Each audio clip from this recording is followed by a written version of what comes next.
बहू, ओ बहू, कहाँ चली गई? अरे सुनती नहीं हो क्या? मम्मी जी बोलिए, क्या बात है? कोई काम था क्या? बहू, तुम्हारे बेटा और हमारे पोता को पढ़ाने के लिए एक बढ़िया सा शिक्षक देखे हैं। हाँ माँ जी, ये बात तो आप सही ही किए हैं। बच्चे पढ़ेंगे तभी तो डॉक्टर इंजीनियर बनेंगे। बहू, कल से अपने बेटे और मेरे पोते को पढ़ने के लिए तैयार कर देना।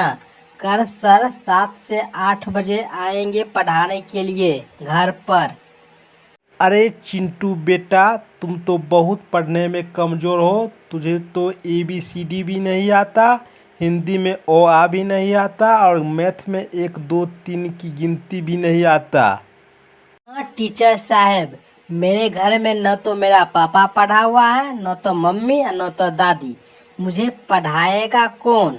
इसी की वजह से मुझे गिनती और अ आ ABCD नहीं आता। बेटा तुम चिंता मत करो, कल से मैं तुझे पढ़ाऊँगा और तुझे क्लास में अव्वल आने के लिए और मनोनीत करूँगा।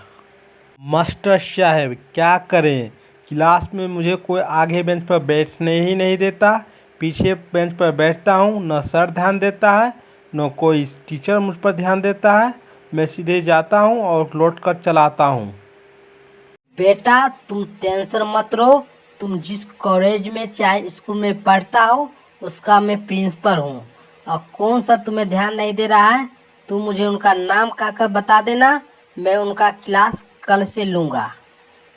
दोस्त, इस तरह की कहानी वीडियो मेरे चैनल पर प्रतिदिन आती रहती है।